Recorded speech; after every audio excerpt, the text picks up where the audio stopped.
fully controlled by Israel, but as far as the Syrians are concerned, how to put it in a politically correct way, well, we took over the Golans, but it is truly the Syrian territory. And as far as they are concerned, they never gave up, and the Syrians are still feel that this is the territory.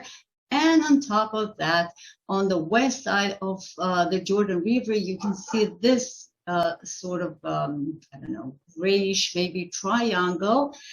This is where kibbutz Gadot is located, and this is where one of the bridges over the Jordan River is located. And this is the demilitarized zone since the 1948. And again, the Syrians, the Syrian understanding of the situation is that creating kibbutz Gadot, establishment of kibbutz Gadot here after the independence war, is a violation of the ceasefire agreements. So things are quite complicated around here. When we speak of the Golan Heights, all we are talking about is 690 square miles. That's it. And there's so much to it. And again, when I started making this presentation, pretty soon I realized that it must have been part one, because, you know, there's way too much to see and visit, and too many topics for just one presentation. But let's see how it goes. So the yellow part here, these are the Golan Heights. The upper red line, this is the border with Syria next to Lebanon, and then we make it to the Hermon mountain, and then we have this line which goes all the way to this point, and this is where the border with Syria and Israel and Jordan meet. This is where the Yarmouk River is, and actually I took you there on one of the previous presentations to this closed military zone of the so-called triangle of the borders. So the southern border continues along the Yarmouk River, and this is the border with Jordan, and then the Yarmouk River flows into the Jordan River down south. So these are the Golan Heights. As you can see, the whole thing is on the eastern and northern side of the Sea of Galilee. Another thing which is pretty much associated with the Golan Heights, especially since the last few years, is the Trump Heights. As you probably remember, back in 2019, former President Donald Trump announced that he finally accepts the annexed, the Israeli jurisdiction, according to which the Golan Heights are fully annexed to the state of Israel. In other words, as far as the state of Israel, the Israeli government is concerned, the Golan Heights are territory. They're part of the state of Israel, same way as Haifa, Tel Aviv, and I don't know, Upper Galilee and Tzfat. So that was a big victory and a big joy for at least some of the Israelis, because again, the Israeli law did not change, but the international opinion never fully accepted the annexation, I hope this is the word, of the Golan Heights to Israel. And so there was a disagreement between the Israeli government and the UN, while Trump, and this here, he is signing the paper proving that, yes, indeed, the Golans are part of Israel. And as a token of appreciation, a small community which existed before this document was signed, called Bruchim Kela Alon, that's the original name of this community. It was renamed into Ramat Trump, which means Trump Heights. And this is the board at the entrance to the community. And here you can see the menorah with the bald eagle. And that's me about 2 weeks ago. We went hiking up there at the Golans. and we visited Trump Heights. And so now I can show you. Unfortunately, I was planning to actually visit the community and walk around and see if there's anything else connected to United States within the community itself. But unfortunately, the gate was locked and there was nobody there to unlock the gate for me. It is a very small community, and so I did not manage to get in. So what I have is this photo, but today when you drive around the Golan Heights, so you can at least see this major sign, and the community is about to expand, or at least this is the plan. The Golan Heights are a hiking paradise, and well, here on the left you can see a tourist map which is issued by the district council. Right in the middle, this is where the one and the only, it is called a city. It's called the capital of the Golan Heights. Actually, it's a small town of about 7,000 people. But since this is the largest community up in the Golan, so this is the capital. The town is called Katzrin. It's right here. And from Katzrin, you have all these arrows. Again, it doesn't matter which arrow is what. And anyway, the whole thing is in Hebrew.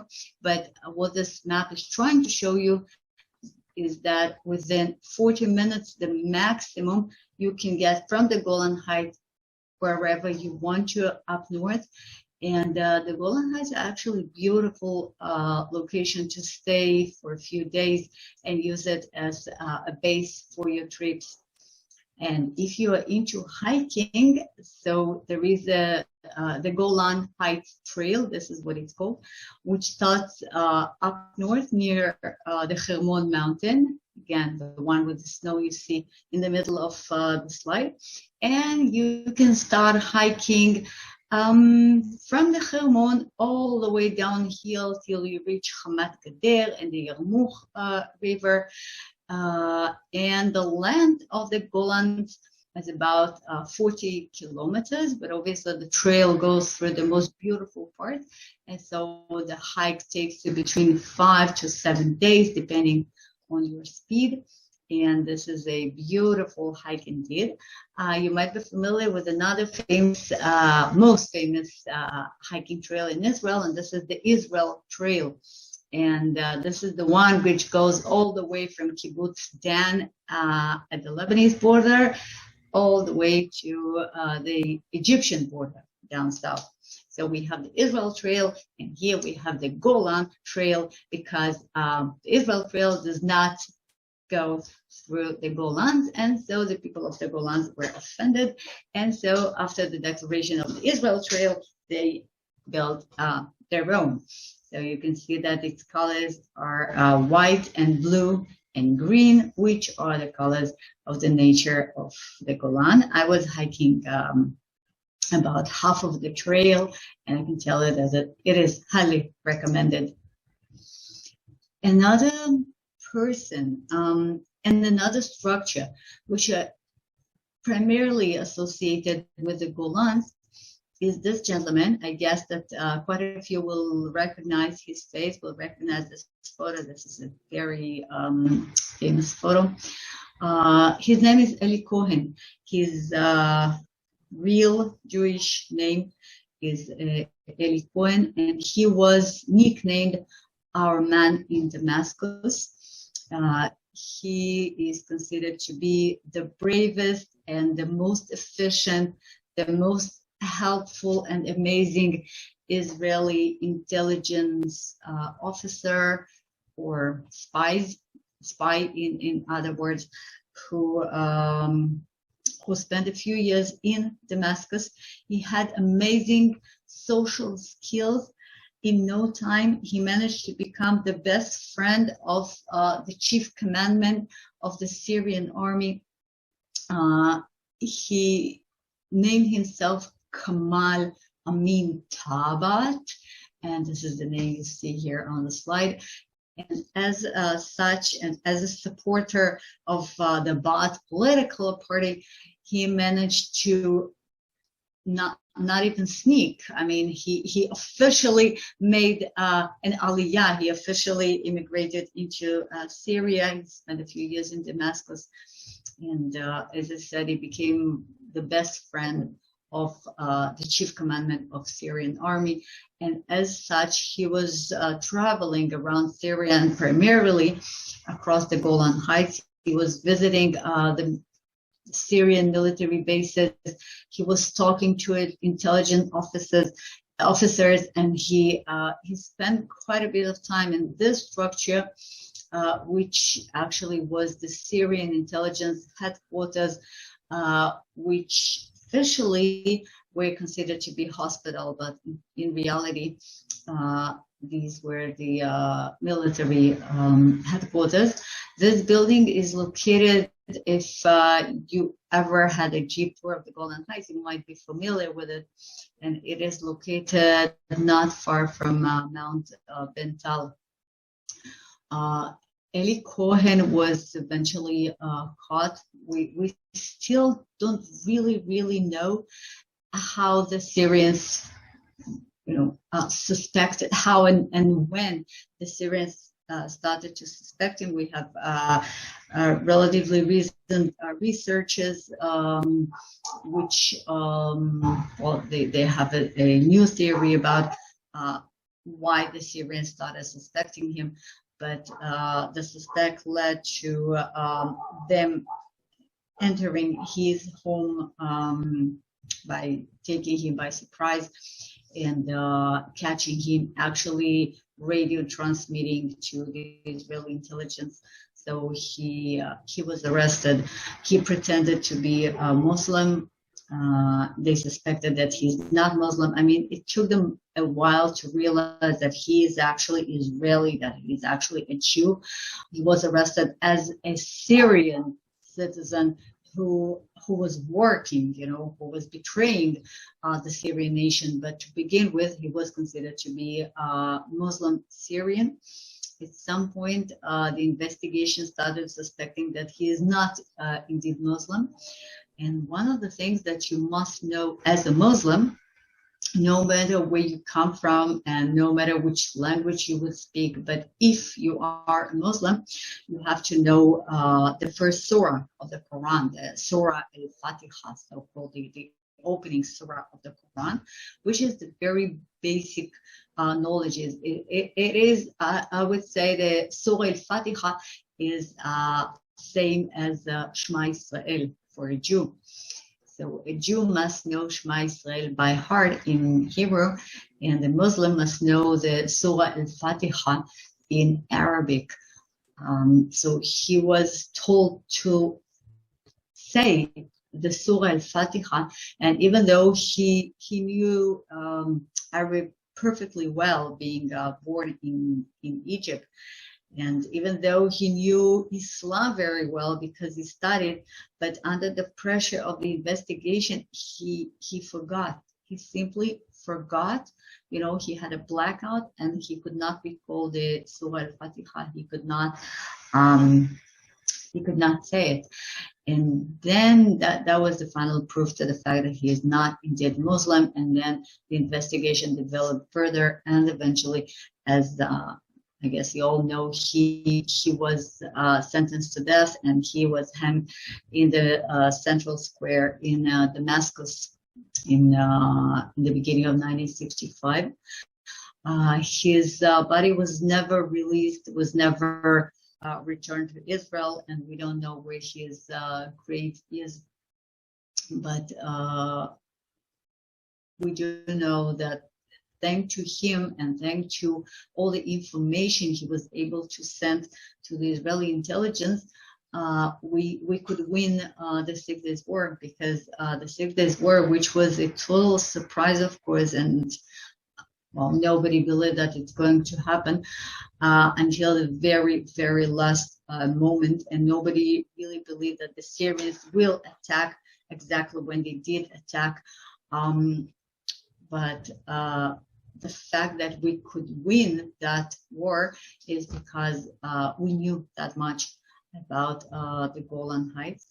And the most the most obvious thing about how much he helped us are the eucalyptus groves, which are present in so many spots in the Golan. And now, obviously, the eucalyptuses are no native trees.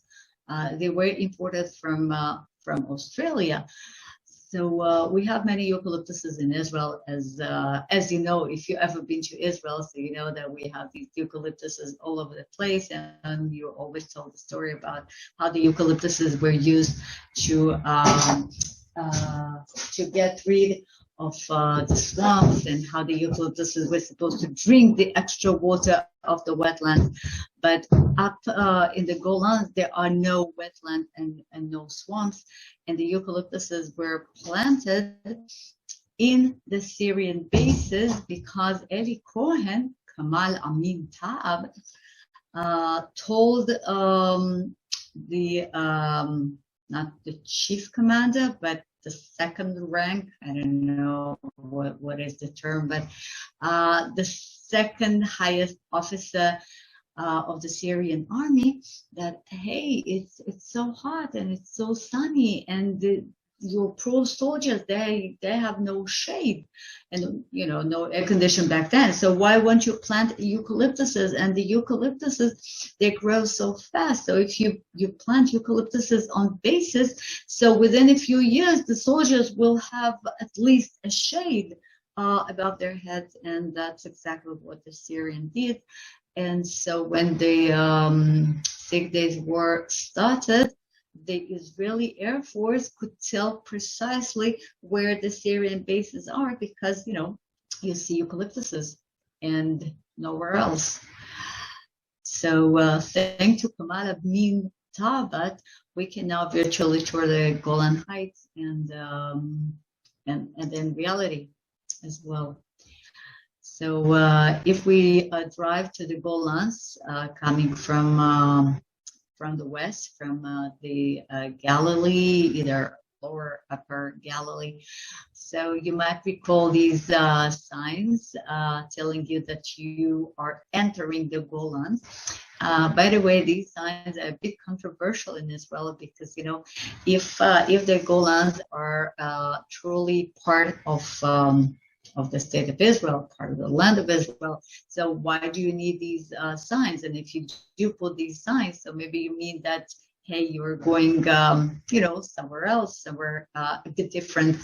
I don't know, I'm not sure what is I think that it's okay, even though we don't have such signs for the Galilee or the Negev. But yeah, I mean, there is something special in the Golans. So the best way to visit the Golans will be hiking, and the second best will be flying above. So I will start sharing a little video, which was taken by a pilot.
Okay, so we were flying over Lower Galilee.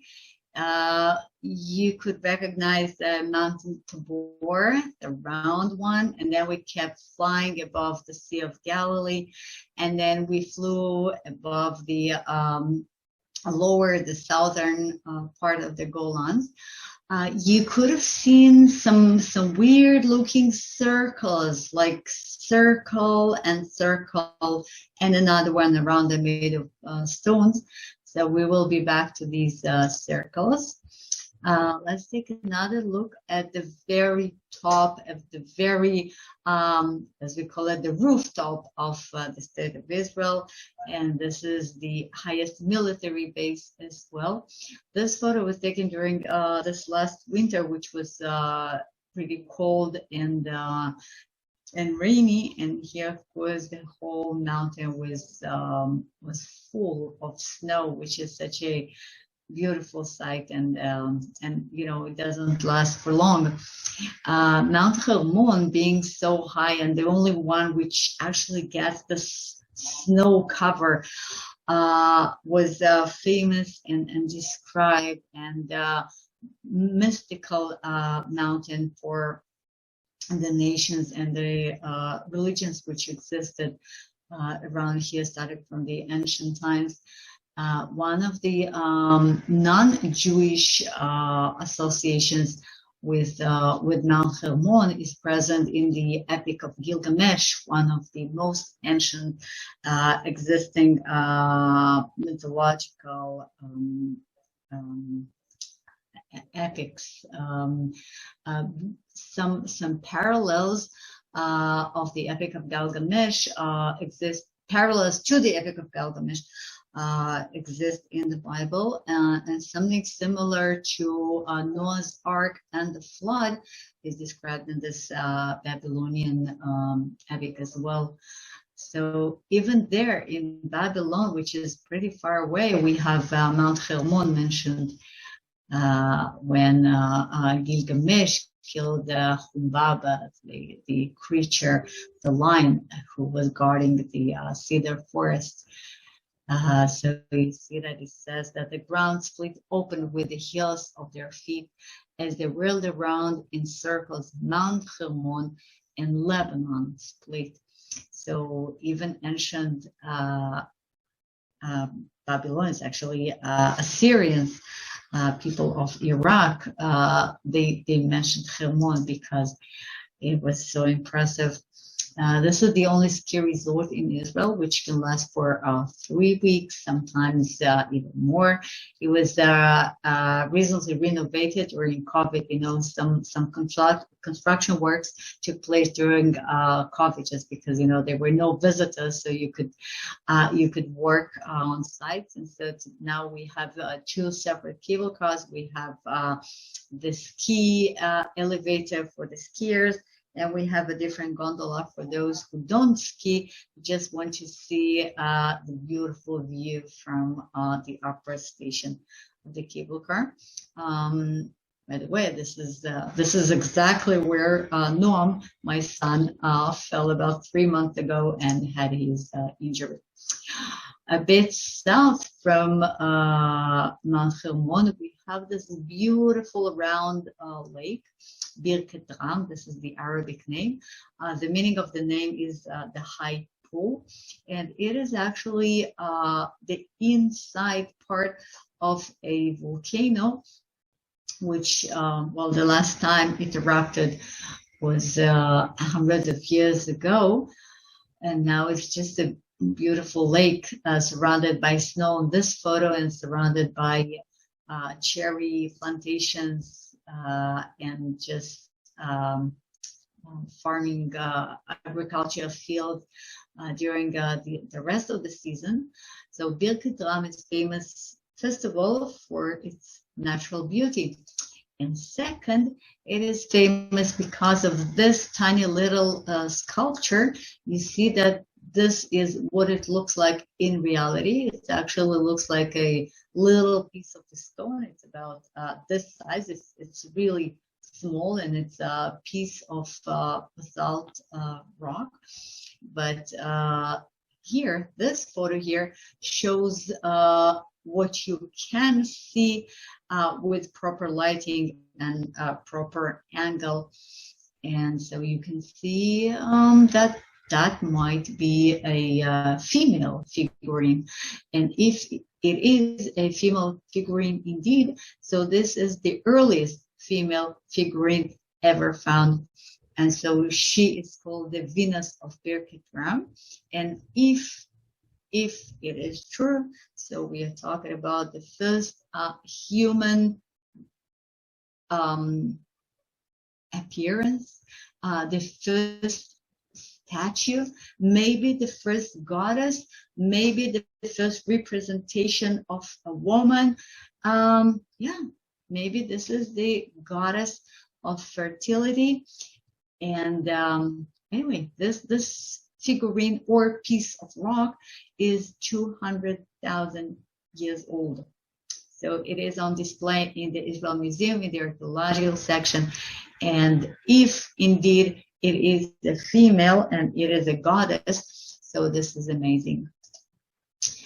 Right next to it is a beautiful fortress, which is very rarely visited. I don't know why, but this is really unfair. It really doesn't do it justice. And this is a beautiful fortress, very sophisticated.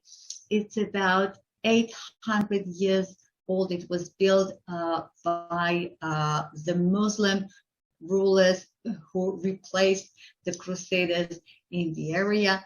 The fortress would guard the main road which connected the coastal plain, Tyre and Sidon with Damascus.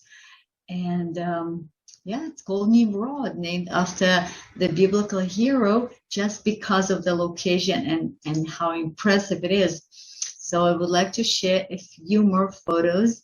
You see this amazing fortification 800 years ago on a cliff. And this is the same Nimrod fortress by night. And just a few photos taken inside the fortress, just to show how amazing and accurate is the architecture there. Huge, enormous inscription made in Arabic, telling us about one of the builders of the latest stages of Nimrod fortress.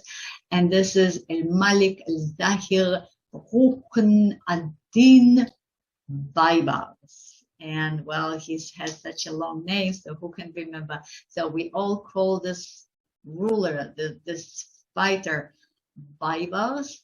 And he was the one who started kicking the Crusaders away in 1260 after he won the battle against the Mongolian forces near the spring of Harod in Lower Galilee.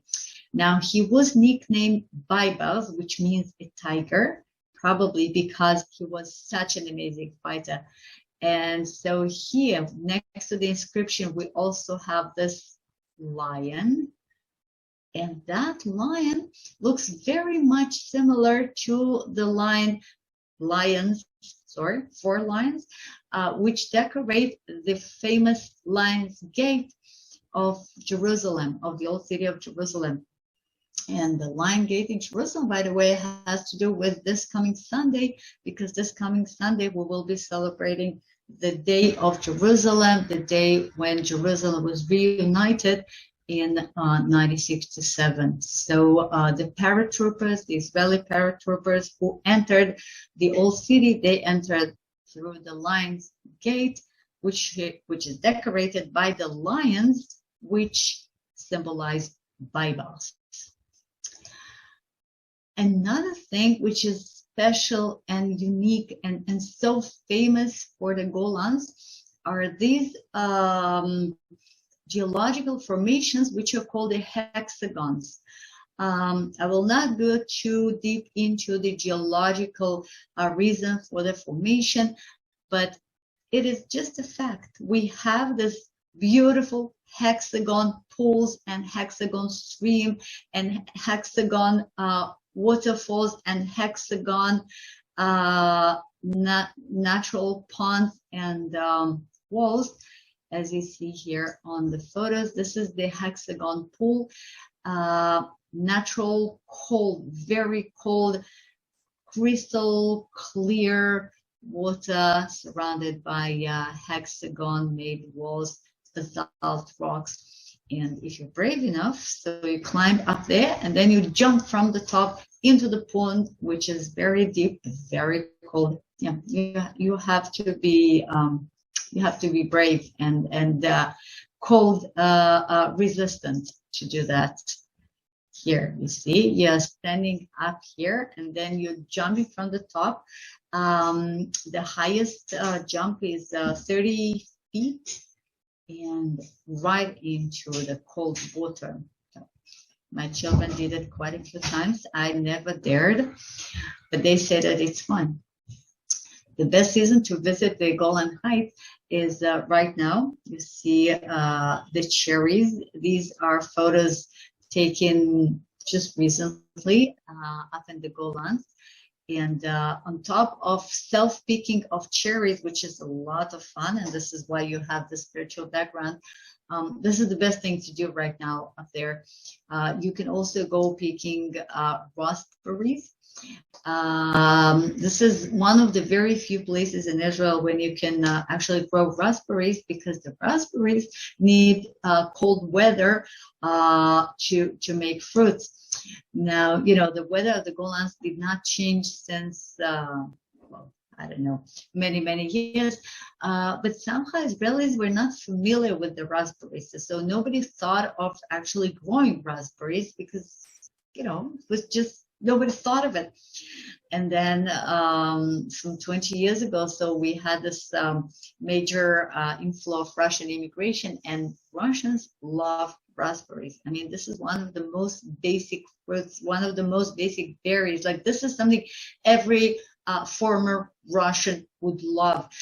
And among other things which were changed in Israel to the, to the worst and to the best, as a result of the Russian immigration, was the raspberries. So today we have so many farms in the kibbutzim who will grow raspberries out there in the Golan. So today you can buy them in supermarkets and you can go there and pick it for yourself. And that's another, just fun thing to do up north. The Druze communities. We have the 4 Druze communities which exist in the Golan Heights area. We also have many Druze which live in Upper Galilee and Mount Carmel. So the Druze deserve a presentation just for them.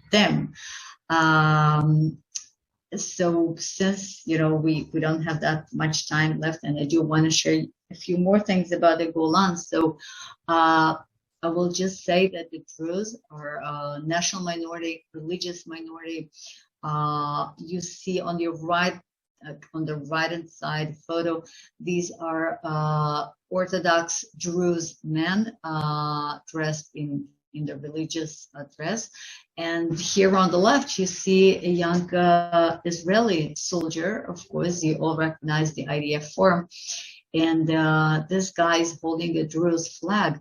Now, unlike most flags we usually see and think about, like unlike the state of Israel, the Druze flag, this beautiful, colorful flag, has nothing to do with a state. There is no Druze state, and there never was a Druze state.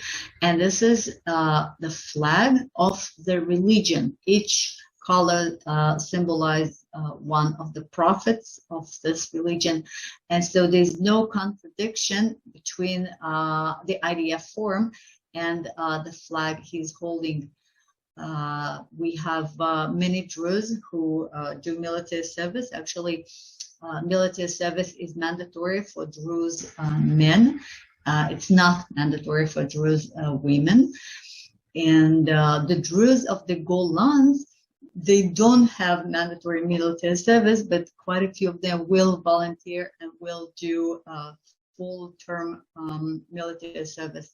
So I mean the Jews and the Druze, we share Yitro, because Yitro, okay, the Hebrew way to say his name, Yitro is the father of Tzipporah, the wife of Moses, and in the same time, he is the most important, the main prophet of the Druze religion. Okay, so we have very, very strong connection. We share Yitro and the state of Israel. The water reservoir, the beautiful large water reservoir at the footsteps of Mount Bental, one of the most popular tourist destinations of the Golan. This is where you usually drive uphill to take a look at Syria and to have a coffee in Coffee Annan. And very often you will see cowboys. Yeah, I mean, this is the only place in Israel where you can actually be a cowboy as a full-time job.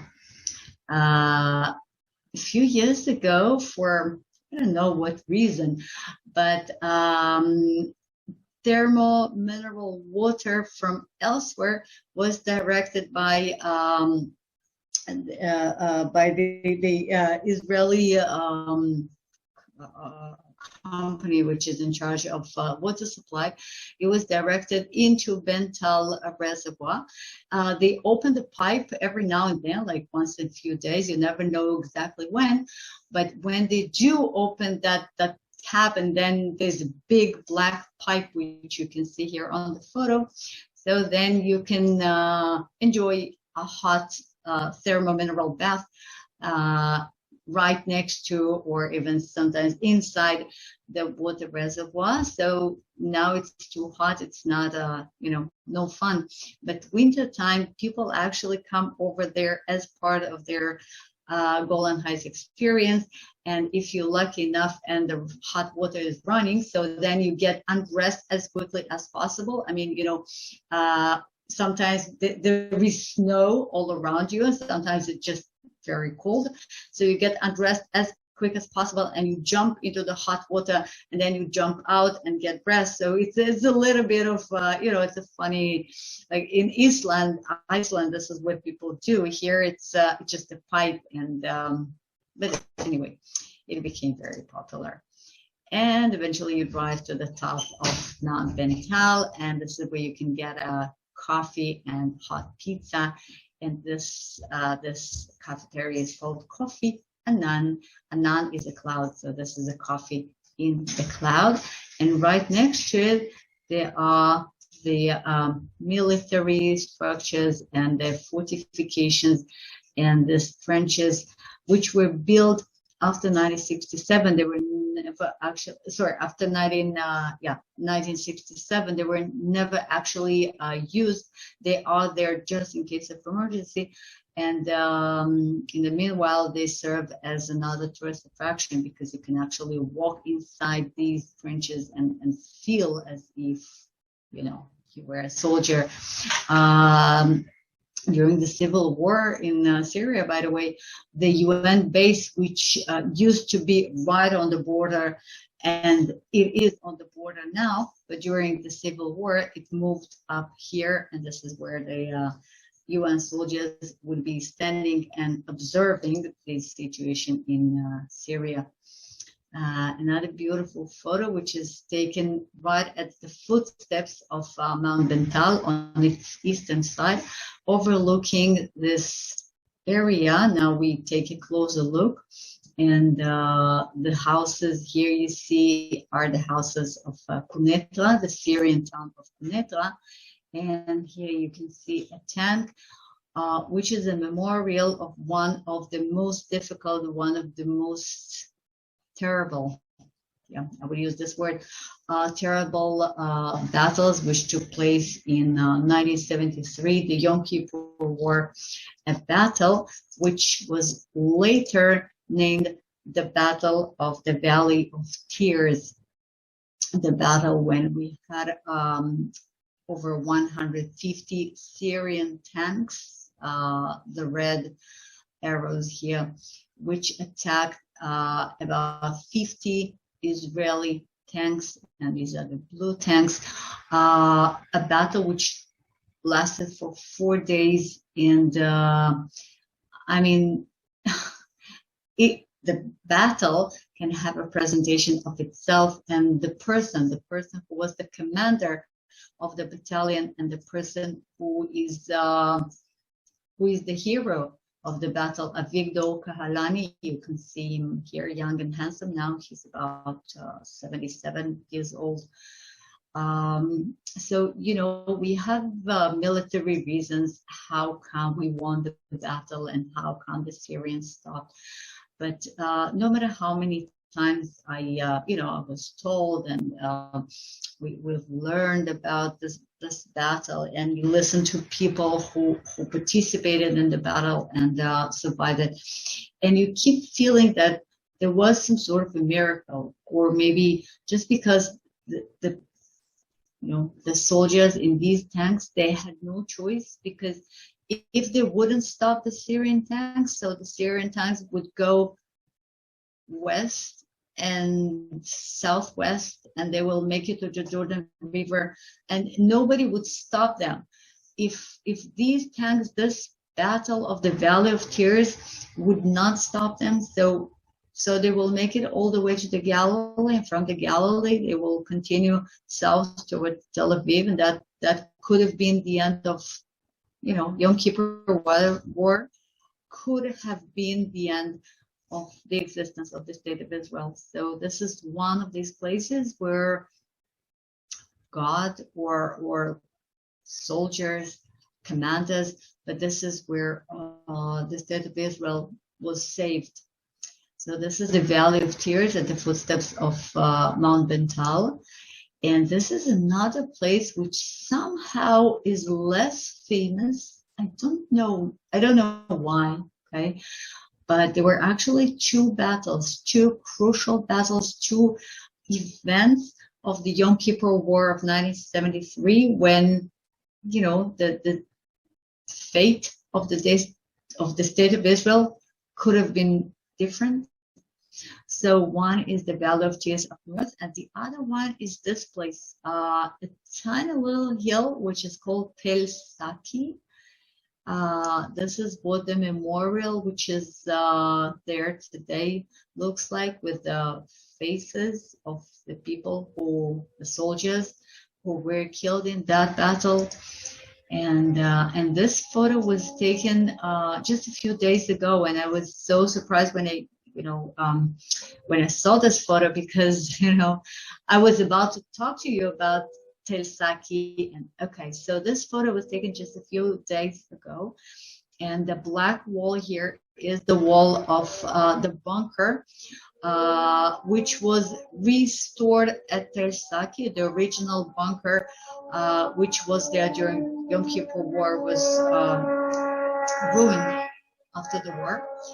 And this the old man here on the right, he is a former student of mine. His name is Nathan. He works for the National Parks Authority now. And the gentleman with sunglasses, his name is Itzhak Nagalkel.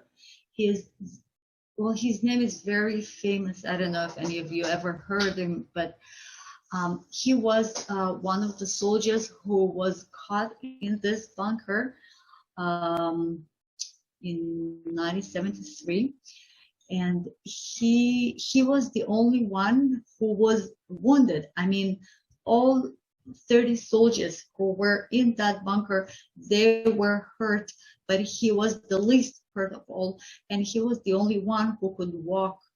So he was the one who walked out. He exposed himself in front of the Syrian soldiers, and he surrendered. Now, when he surrendered to the Syrians, they asked him how many people are in the bunker, and he said it was just the four of us. Usually 4 soldiers is what you have. That's the team of the tank, and the other 3 were killed, and I'm the one who survived. So he surrendered. He was taken as a prisoner of war. He survived. He was later exchanged. He spent 8 months in the Syrian prison. He was tortured. He hardly survived, but he did survive. And the fact that he was the one who exposed himself and surrendered to the Syrians, they believed him when he said that he is the only survivor. So as soon as they got him, they just left the others alone, and they never walked to the bunker to check if there's anybody. So the other 29 soldiers, wounded soldiers in the bunker, survived thanks to him. So he's there. They have an annual memorial day for the Saki battle, and he comes there every year to tell his story and the story of those who did not survive the battle. So it's so strange to see that photo, and it's so good, to see him smiling. The last but not the least, okay, we ran out of time, so this is the last photo I would like to share with you, and then the rest will be probably some other presentation. These are, well, they look like windmill. Obviously, these are wind turbines, which were constructed during the last 2 or 3 years. Again, very controversial. Some people would say, well, it's quite interesting. I mean, it's actually quite pretty. And of course, it supplies energy, clean energy, no gas, no oil, just wind. So that's perfect. And others would say, no, it ruins the entire landscape. It ruins the atmosphere. It's bad for the migrating birds. It does not produce that much electricity. And on top of all, it's just ugly. So I don't know what you think of it. Do you think it's ugly? Do you think it's okay and adds another twist to the Golan Heights? I don't know. Anyway, we have many of those now in the Golan Heights. So I was about to talk to you about synagogues and the circles and a few other topics, but I hope you will join me some other time, next presentation. Our next virtual tour will be a week from now. It was supposed to be 2 weeks from now, but I could not make it 2 weeks from now. So next week, June 2nd, I invite you to join me again up in the Golans, but instead of touring around the Golans and seeing various phenomena, I invite you to join me in one specific location, one amazing location, I believe. It is called Gamla. Gamla, named after Gamal. Gamal is a camel. And Gamla is an ancient town which became one of the most important and best fortified strongholds, Jewish strongholds, during the Jewish revolt against the Romans, the same revolt when the temple was ruined and when Masada fell and the people of Masada committed suicide, which I believe most of you are familiar with. But much less people are familiar with the story of Gamla.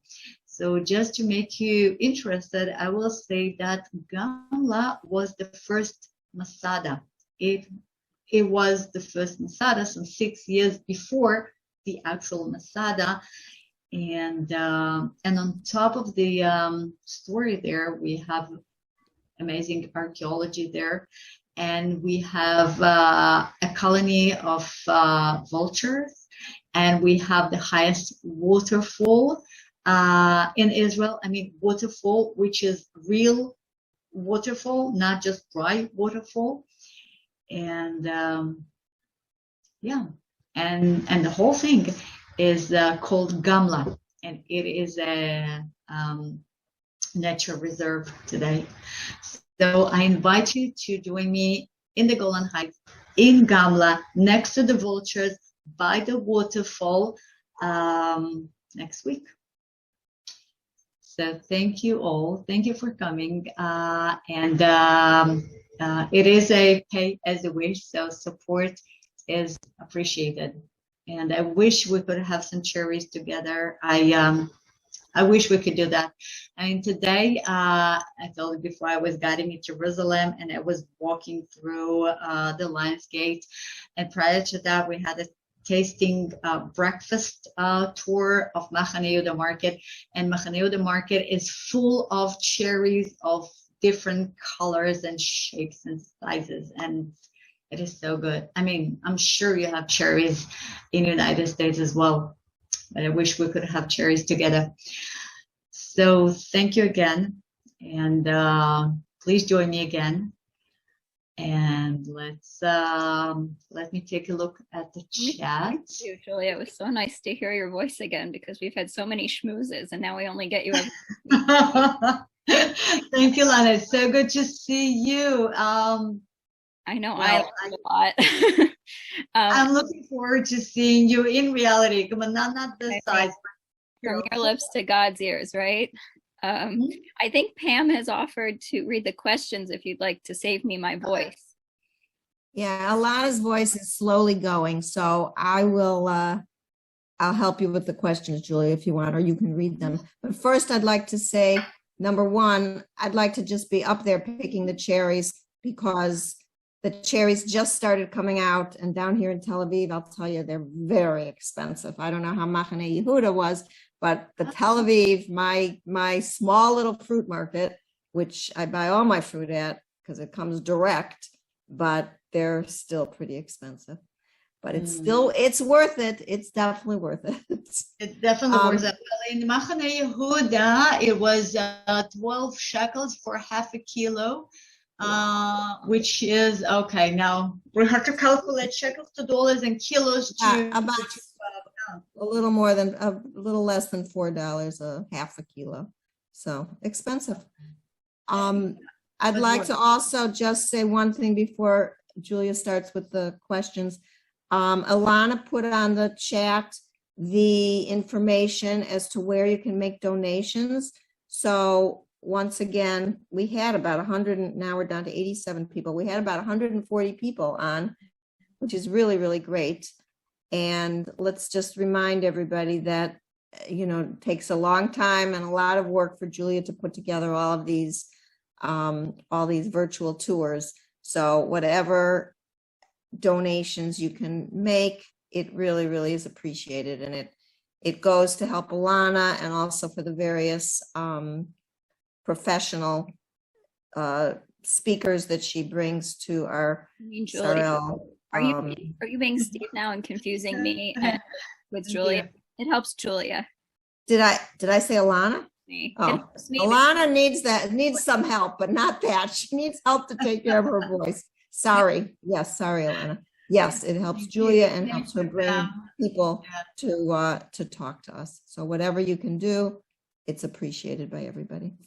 So thank you so much. So questions. I see the calculations between the Celsius and the Fahrenheit and this, but forget it. It was just very hot today in Jerusalem. Questions? Pamela, are you going to read it? Shall I read it? Do you have any ones that came to you directly? No, I don't think so. All right, let's see. I'm scrolling down. I know there were a few. Oh, okay. First of all, what kind of orchard was at the beginning? Your cover screen with the pink flowers. The pink flowers.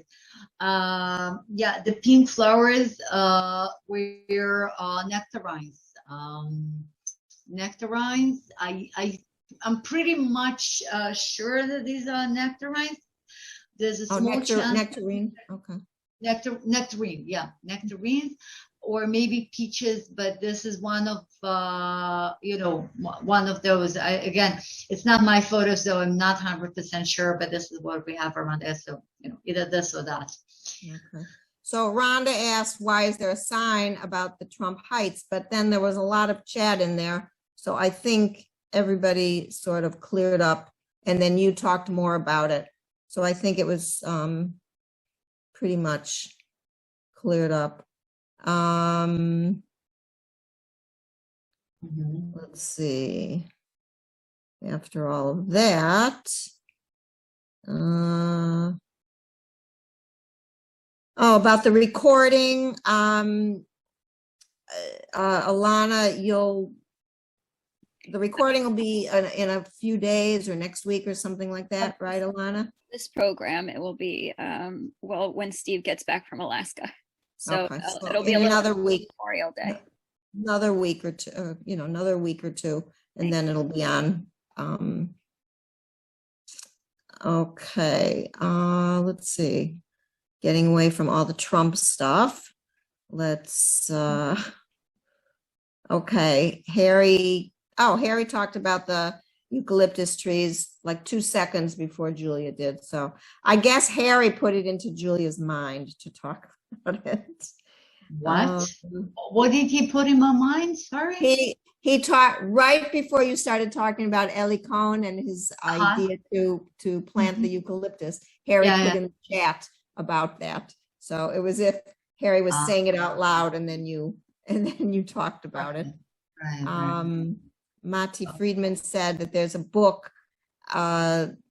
written about Israeli spies called Spies of No Country. Okay, then more questions about the eucalyptus. Someone asked, Amalia said that Ellie did not suggest, she read that Ellie did not suggest that eucalyptus trees by bunkers be planted. Is it true or not? Yeah, well, actually, it is a good question. I mean, we were told and we knew for many years that this idea was Ellie Cohen's idea.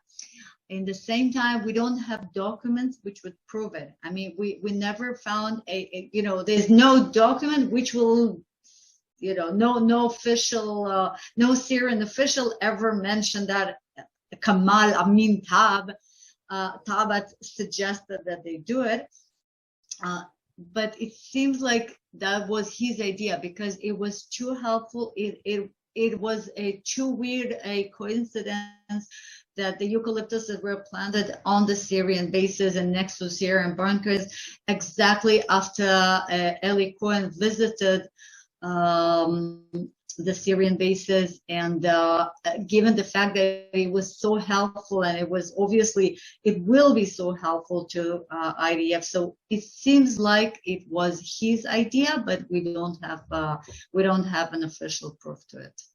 Right, and I don't know if it was mentioned before that there's a Netflix film called The Spy, and that was the story of Ellie Cohen, so it was very good.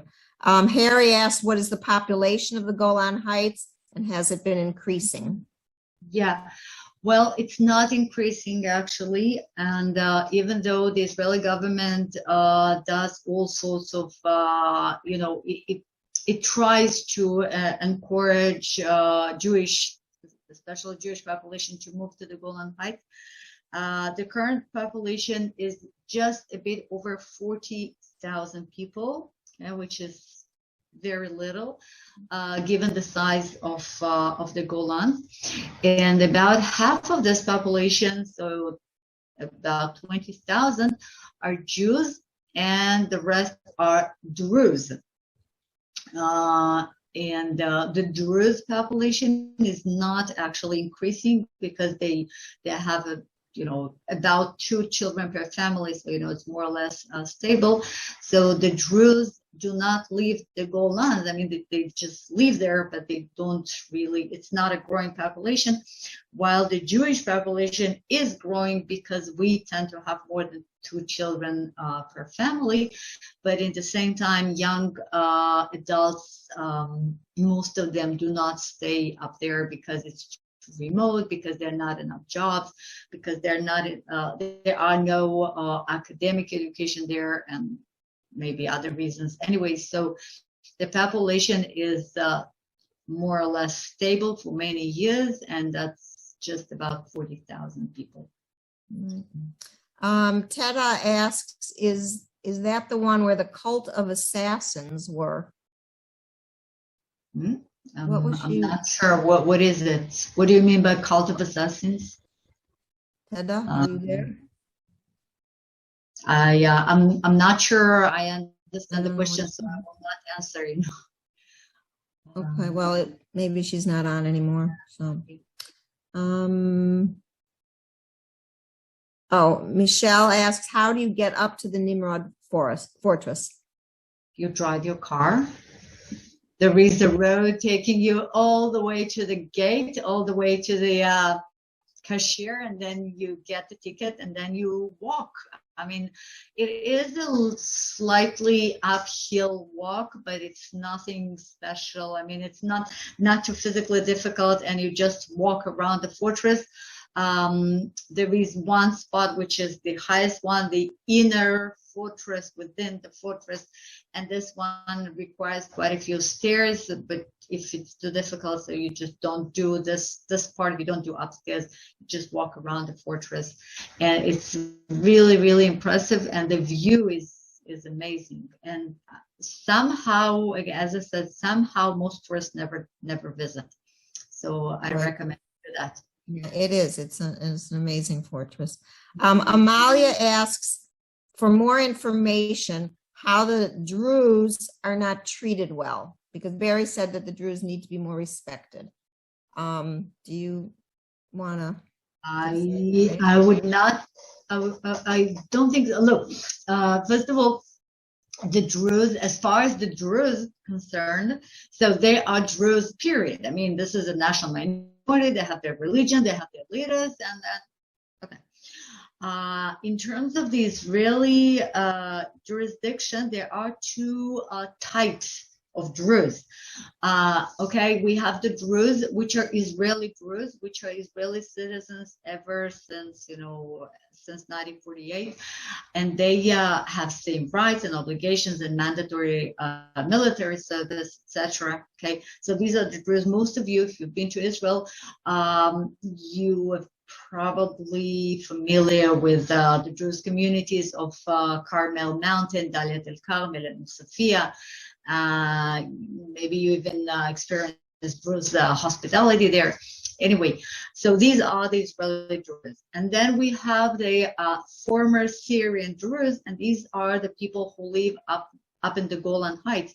Now, before 1967, they were Syrian citizens, of course. And then after 1967, they did not become Israeli citizens, but they became, controlled by the state of Israel, and then they were offered Israeli citizenship when Israel annexed the Golan Heights. Okay, that's early 80s, and then that was very problematic for them because they are Syrian citizens. They have relatives, like all of them will have close relatives living in Syria, and who knows, now they're Israelis.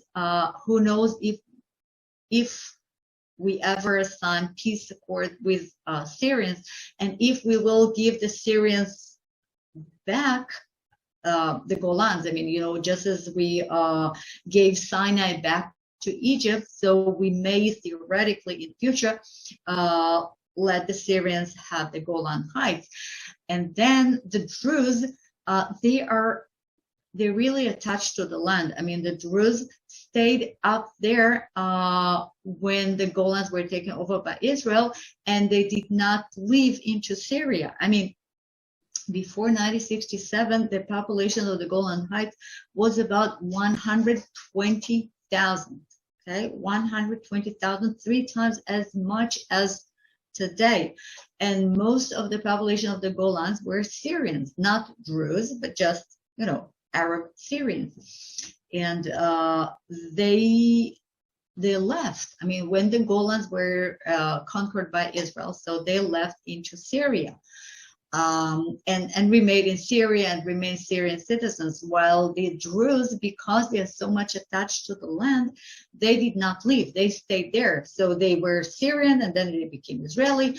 And who knows? And if we ever have peace with Syria. Personally, I'm looking forward to it. I wish we had peace with Syria.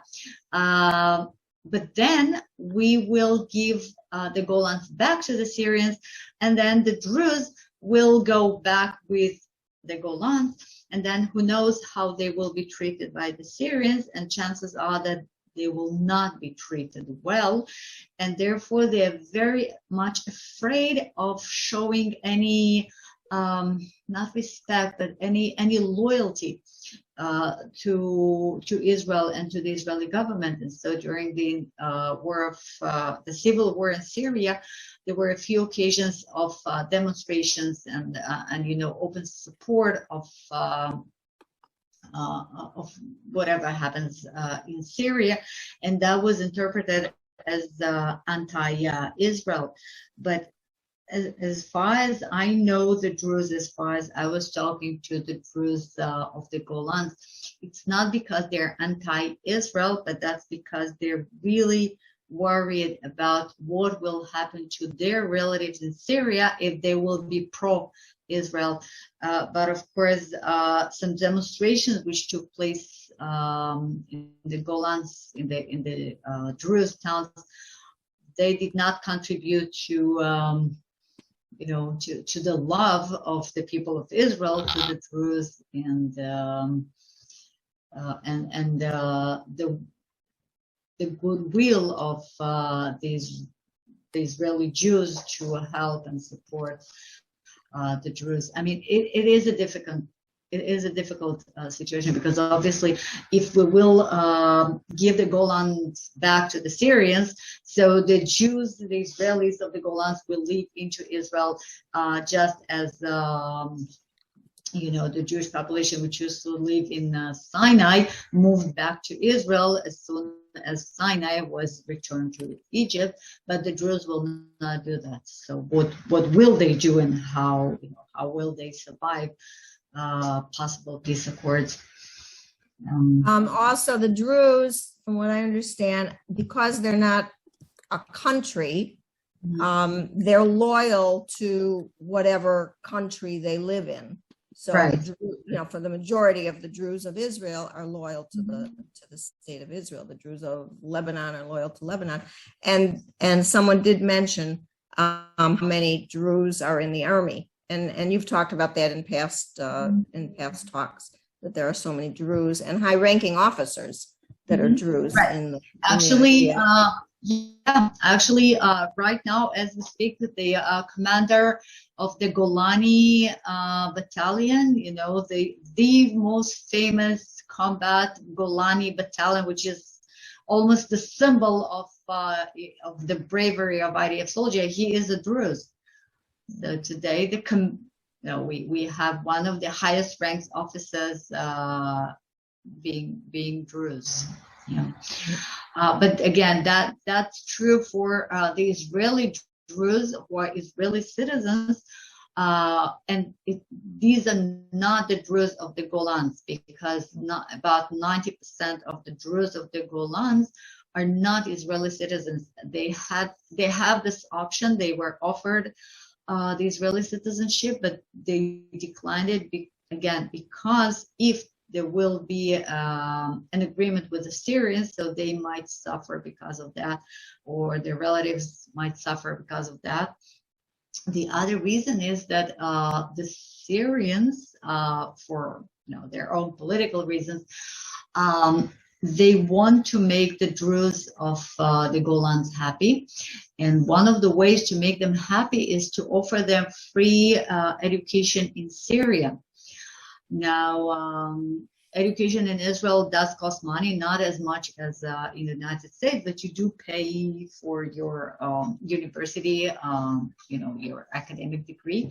And if you are Druze living in the Golan, so you can cross the border, you can go to Damascus, you will study for free, you will get not just, it's not that you don't pay for your education, but you are getting a scholarship, which will let you live and you don't have to work, you don't have to depend upon your parents.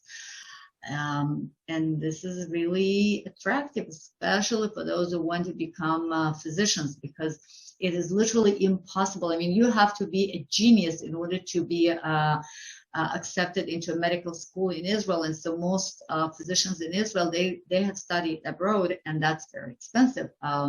We have good friends whose son is about to start his, a medical school in Prague, and they are going to pay 120,000 shekels per year for his education. 120,000 shekels is about $35,000. Yeah, per year. Again, I realize that in the United States it's more expensive, but it is a lot of money. And so if you have an opportunity to study for free in Syria, so you definitely don't want to miss that opportunity. And if you will become an Israeli citizen, so then you will not be able to enjoy it. And so that's another reason for the Druze not to accept Israeli citizenship. Rosalind says, you mentioned Katzrin. Is that where the archaeological remains of a Talmudic era Jewish village are? Exactly. Yes, exactly. It's right in Katzrin, right next to industrial zone. And this is part of the next, the Golan Heights part 2. Yeah. Okay. And Harry asks, is there much noise generated from the wind turbines? How many birds are killed or injured from them? What do the nature groups in Israel think about them? Okay.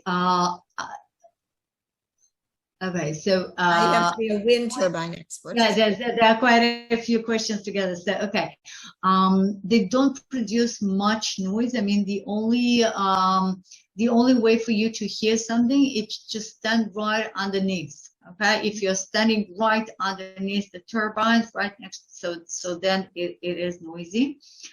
The problem is not just the noise, but also the rotation itself, because there are some people who are sensitive to this rotation, and people who suffer from oh my God, what is it called? Epilepsy? Is that epilepsy? Yeah. So people who suffer from epilepsy, they cannot look at the wings of the turbines. It causes them an attack. Something there is really bad for the epileptics. So it's not just about the noise, it's primarily about just the way it looks. I mean, many people believe that it ruins the natural landscape, it ruins the special feeling up in the Golan. We have just a few casualties among migrating birds. What the green organization is afraid of is that the migrating birds will start avoiding the Golans, because they will stay away from the turbines, and then that will push the migrating routes east towards Syria. And the chances of a bird being killed, being hunted in Syria are much, much higher than in Israel. Actually, in Israel, we have very few illegal hunters. I mean, we don't really have that problem, and people don't hunt that much. While in Syria, it is common. And so if we make the birds move to Syria while migrating, so that will cause many casualties. So, it's not directly because of the turbines, but it's associated with the turbines. Yeah, but that's primarily about just the landscape. I don't know if you're familiar with, but for many years we have debates about shall we or shall we not build a cable car next to the old city. The idea is, if you've been to the old city, so you might remember the traffic jams in this one road which surrounds the old city walls, and especially next to the Dung Gate. I mean, the traffic jams are impossible. And so a few years ago, there was a suggestion to create a cable car which will connect the first railway station in Jerusalem, if you remember where it is, all the way to Zion Gate and then all the way to the Dung Gate. Anyway, this is such a project, and quite a few people are very much against it because they feel that having a cable car, which is such a modern technology, so a cable car next to the old city wall is unacceptable because that will damage the holiness of the city. So more or less it is true for the Golans and the turbines. Okay, Abba 1000, I don't know what his real name is, asks what was the name of the soldier who surrendered to save 29 of his fellow soldiers, and where can we read his story? His name is Isaac Yitzhak Nagarkir. Yitzhak Nagarkir. Say the last name again. Nagarkir. Oh, Nagarkir. Okay. Yeah, Nagarkir. Okay, and he was called Saki, right? The place is called Tel Saki. It's the name of the place. It's the name of the bunker. Basically. Right. So if you look up Tel Saki, then you'll find out, about it. I'm pretty much sure. Yeah. Right. Alan asked, how much is gas in Israel? How much is gas? What would you mean, like petrol or what? Gasoline. It's very expensive in the US now. Well, it's very expensive here as well. I mean, gasoline, regular gasoline is 7.5 shekels, so that's like $2.50 per liter. So it's like $10 per gallon, more or less. And diesel is more expensive. Diesel is between 8.5 to 9 shekels per liter, so that's almost $3 per liter of diesel.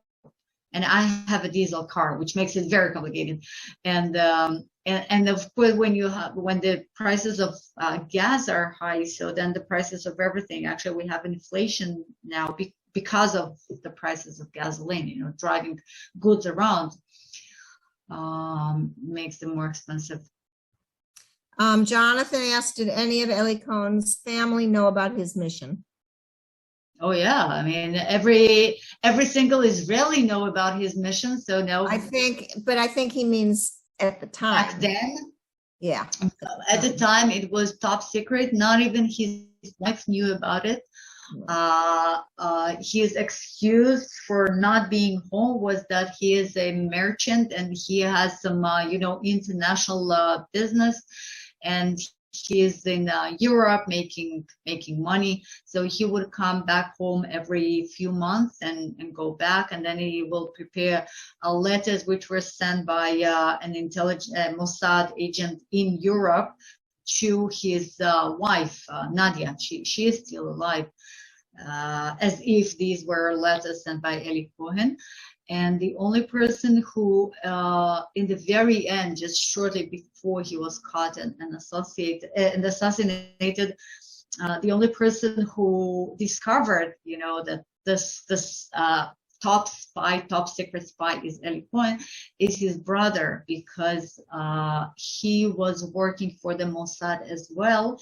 And as a Mossad agent, he got information from Eli Cohen from Damascus without knowing that this is his brother who provides the information. But at some point there was some I don't remember what exactly that was, but there was some personal information. I mean, the spy in Damascus asked him something about his wife without, of course, telling that this is his wife.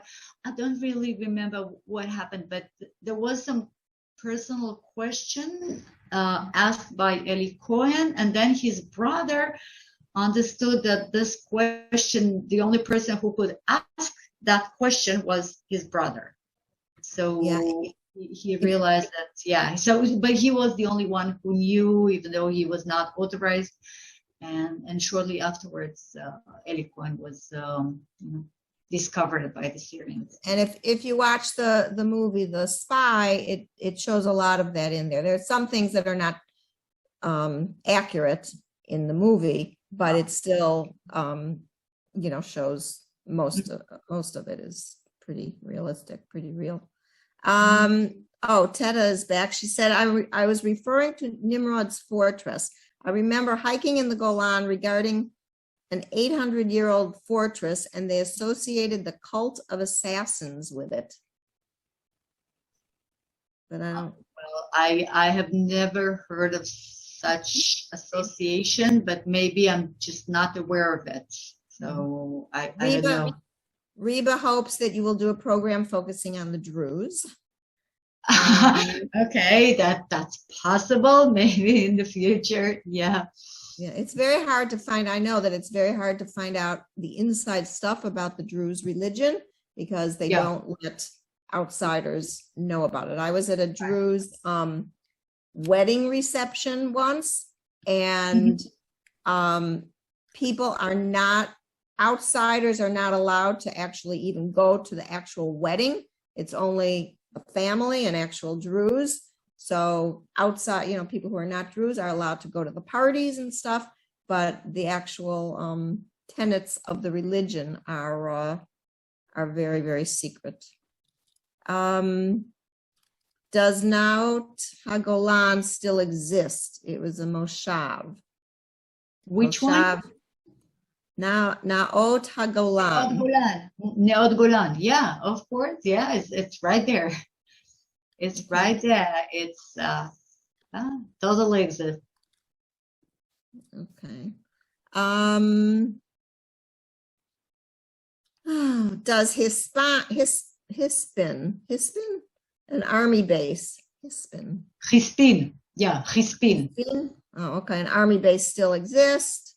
Oh, somebody was a volunteer there in the summer of '82 when the Lebanon was in war. Well, the community of Chispin definitely exists. I'm not sure about the military base. I can check it out. I guess. I mean, we don't tend to, if you have a military base, so it will probably stay there forever unless, the territory is no longer ours. But let's see. Well, I can tell you, whoever iPad 10 is, maybe you were there, if you were there in the 80s at the beginning of Sarel, but I can tell you that we didn't use that base for the whole time I was with Sarel, so a long, long time. That's it. There were no other specific questions. No other questions. Unless anybody has one. Anybody does, you can unmute. If you're still with us, you're welcome to unmute yourself. Wow, there were quite a few questions. Pamela, thank you for reading them all. I mean, that's my pleasure. Usually Alana does, but she's definitely losing her voice. Oh no.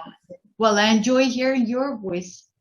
Well, thank you. And of course you have a million thank yous, Julia, for an excellent presentation. Yeah, it was a nice crowd. It was a nice crowd, and it was a great presentation. I mean, because even all of us who have been to the Golan so many times, we always have something. Well, and something new from you. And yet there is more to see. There's always more to see. Always. Okay. Thank you so much. And it was a great pleasure. And hope to see you again. See you next week. Oh, wait, one more question. Amalia wants to make sure that the Druze are not abused. No, the Druze are not abused. Not at all. And I never heard such a complaint from a Druze. No. I think some people heard it because when a couple years ago, when they, made the Jewish state law, there were some protests by some Druze. Yeah, that's definitely. I mean, that's definitely true. When the Jewish state law passed, so there was a protest among the Druze, among the Jews who believe that this is wrong, among the Arabs, among the Christians. everybody. I mean, we had so much protest, and yes, that included Druze, who said that, hey guys, we do mandatory military service, and now you're gonna treat us as second best, second rank. Exactly. Citizens. And there was just as much protest from the Jews too, as well as from the Druze. Yeah, So exactly.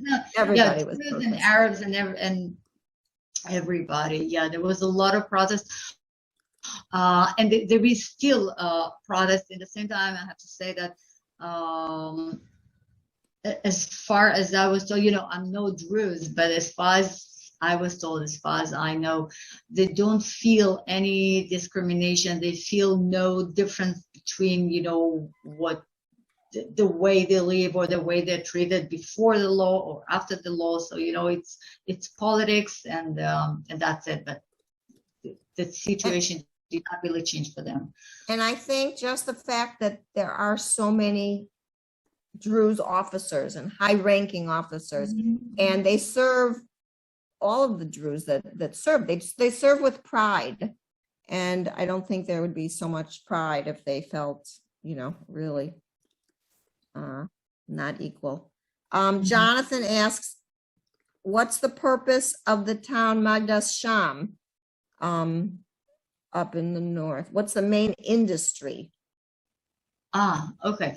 So Magdas Shams is a Druze town which is located on the southern slope of Mount Hermon. So this is actually the one you drive through Magdas Shams on your way to the ski resort.